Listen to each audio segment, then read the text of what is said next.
Hola, ¿cómo estás? Te saludo José Luis Moreno y quédate bienvenido a este episodio del podcast de Constelación SEO, el podcast sobre SEO y posicionamiento web de Adestra Marketing. Si es la primera vez que nos escuchas, puedes suscribirte para ser notificado sobre futuros episodios relacionados a este tema. En el presente episodio vamos a hablar sobre los plugins o plugins multilingüaje que se utilizan mucho en los sitios web. Muchas veces, por ejemplo, cuando una empresa o negocio tiene un sitio web y quiere tener presencia en varios idiomas, digamos que el idioma principal es español, pero quiere incursionar en inglés o se dirige a varios mercados, a veces utiliza una herramienta de WordPress específicamente que simplemente consiste en un plugin o plugin que lo que hace es que traduce automáticamente ciertas secciones, ¿no? O sea, tú cargas todo en un idioma y hay ciertos campos que a veces se traducen automáticamente o se llena un espacio específicamente para el idioma correspondiente. ¿Qué es lo que sucede en primer lugar con este tipo de herramientas, no? Claro, se utilizan bastante porque son fáciles de implementar. Por fuera lo puedes ver normal, pero el problema es de que cuando estamos hablando de posicionamiento en buscadores, a veces este tipo de herramientas no son las más adecuadas. ¿Por qué? Simplemente porque la clasificación que se va a dar o la calificación que le va a dar el motor de búsqueda a nuestro sitio web va a ser de forma individual por idioma. La clasificación se da de forma individual por dominio y también por idioma. Porque es lógico. O sea, si tú tienes un sitio en español, tú no vas a competir contra posiciones de otros idiomas, vas a competir en tu propio idioma, ¿no? Un claro ejemplo de esto es cuando tú buscas algo en Google o en cualquier buscador relevante, no te van a aparecer resultados en español y en inglés, te van a aparecer en el idioma que corresponde. Si colocas texto en inglés, te aparecerán resultados en inglés. Si colocas en español, te darán resultados en español. Entonces, en primer lugar hay que tomar en cuenta que la clasificación que da Google, al menos por idioma, es 100% individual. ¿Ok? Así como es individual el dominio, también es individual el idioma. Ahora, ¿qué es lo que pasa? Que cuando se utiliza este tipo de herramienta, los dos idiomas como que se mezclan. Si bien el usuario puede estar viendo todo en español, hace clic en un botón de traducción que hay ahí y ve todo en inglés, para el motor de búsqueda no es así. ¿Ok? Él ve una mezcla, ¿no? Por ejemplo, puede ver una mezcla en las herramientas de Google que sirven para evaluar esto. Por ejemplo, en Search Console va a haber palabras claves mezcladas, palabras claves en español, palabras claves en inglés. Los competidores van a ser en español y en inglés. O sea, todo parece mezclado. Los datos, las palabras claves, la información que aparece en Google Analytics, que es otra herramienta de Google oficial. Todo eso se genera un caos. ¿Ok? Entonces, lo que va a pasar es que en vez de que tu página sea clasificada como español o sea clasificada como inglés, va a ser clasificada como Spanglish. ¿Ok? O una mezcla de los dos. O un híbrido. O sea, no va a ser ni tan relevante ni como uno ni como el otro. Lo ideal es que todo el contenido escrito de una página, a menos de una plataforma como tal, sea en un idioma específico. Ahora, ¿qué es lo que puede pasar cuando utilizas esta herramienta de traducción automática? La primera es de que, claro, simplemente el motor de búsqueda dice, bueno, este sitio está en el idioma original, por ejemplo, ponte que lo has hecho en español y le colocas una herramienta esta de traducción al inglés, ¿no? Para el motor de búsqueda, el idioma inglés no va a existir. Simplemente va a ser el español y listo. Eso es una de las cosas que puede pasar. Segundo, lo que puede pasar es de que se atrofien los dos idiomas. O sea, hay dos idiomas escritos en la propia web y los va a tomar como un Spanglish, digamos, o como una mezcla de dos idiomas y lo va a relevar, le va a dar menos importancia, ¿no? Como podemos ver, generalmente utilizar estas herramientas visualmente puede ayudar, puede ser una forma fácil de salir de un problema, pero en el largo plazo sales perdiendo.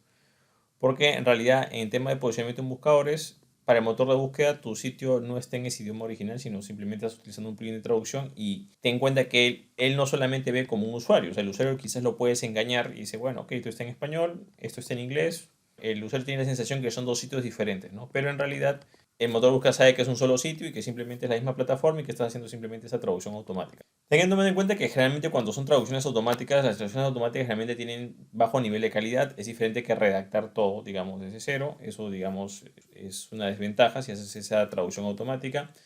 Ten en cuenta que también el motor de búsqueda, cuando ve un sitio con esas características, es como que dice, mira, esto, o sea, como que este sitio o esta empresa no se está tomando en serio el tema del idioma.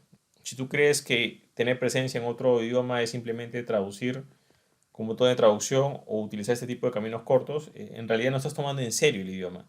Y cuando hablamos de idiomas hay que tomar en cuenta que cada idioma es un mundo. Generalmente tendemos mucho a pensar de que nuestro idioma natal es el principal y los demás son secundarios, ¿no? Y no es así. Por ejemplo, yo hablo español y español no es que sea el idioma más hablado, ni siquiera el segundo. Ándate a Wikipedia y fíjate cuántos artículos hay por idioma y te vas a dar cuenta en qué lugar más o menos está lo que corresponde a español, ¿no? los idiomas no tienen el mismo nivel de popularidad, hay que tomar en cuenta, ¿no? Entre más gente hable ese idioma, más competencia. Entonces, eso es lo que pasa generalmente con inglés, ¿no? Hay sitios que están en español, quieren tener presencia en inglés y lo hacen de esa manera.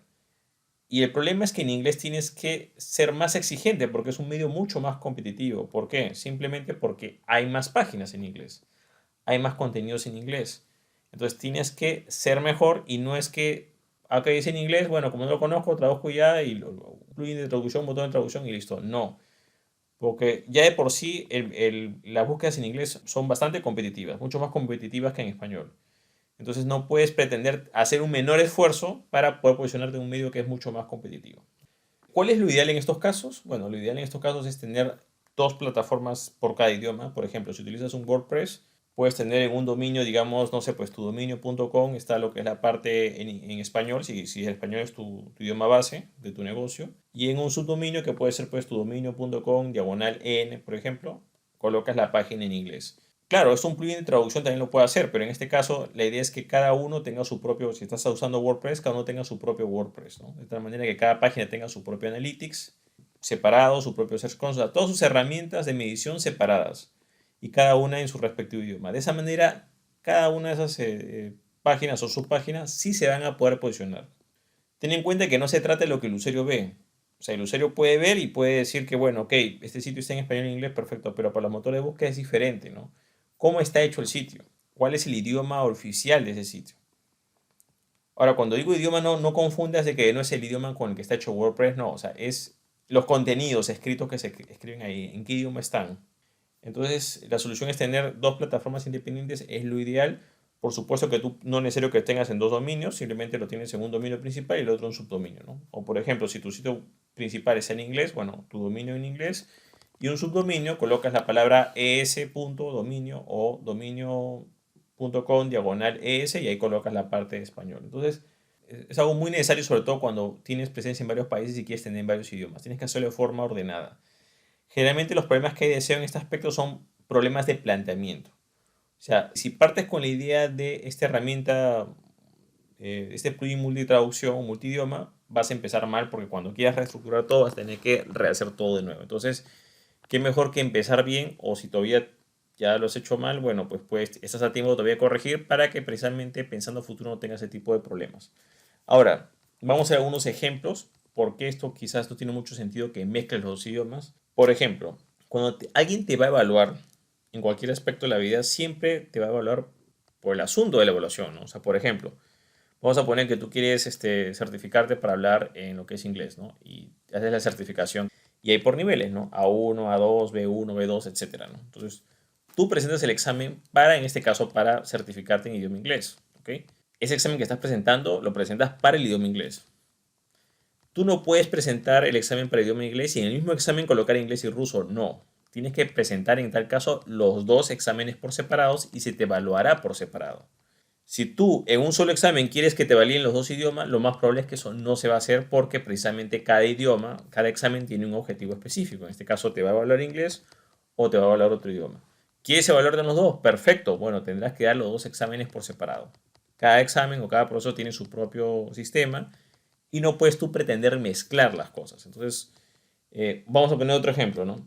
Tienes que declarar los impuestos, ¿ok? De tu negocio. Tienes un negocio, ok, tú tienes que declarar los impuestos por cada negocio, no es que vas a mezclar todo juntos, ¿no? O por ejemplo, cada persona va a declarar sus impuestos personales, no vas a meter en la misma solicitud a varias personas mezcladas, no, o sea, cada persona de forma individual o cada negocio de forma individual va a tener que declarar sus propios impuestos, ¿no?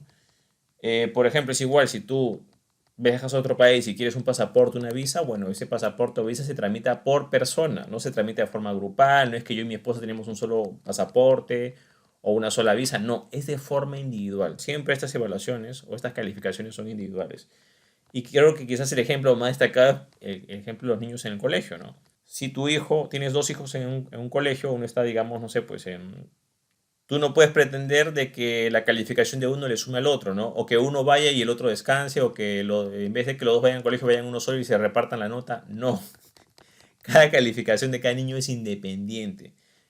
Que tú los quieres juntar, mira, yo los quiero juntar en uno solo para que lo califiquen cada uno, dos por uno, no puedes hacer eso. Entonces, cada sistema de calificación es independiente y lo que tú tienes que hacer es tratar de adaptarte a ese sistema. Entonces, Que puedes tener un botón o un plugin multidioma, sí puedes tenerlo, pero no puedes pretender ser competitivo y posicionarte, sobre todo tomando en cuenta que el posicionamiento en buscadores es algo competitivo. O sea, hay otros competidores, y si otros competidores lo hacen mejor que tú, lo más probable es que ellos se posicionen. O sea, sabiendo que el medio ya es competitivo, no vayas en desventaja, ¿ok? Es como pretender tú correr un maratón, simplemente, no sé, pues, con un solo pie.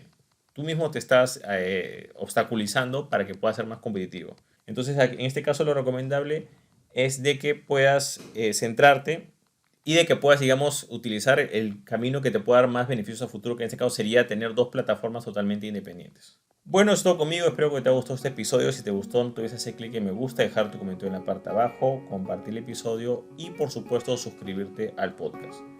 Bueno, es todo conmigo, muchísimas gracias y estamos en contacto. Hasta luego.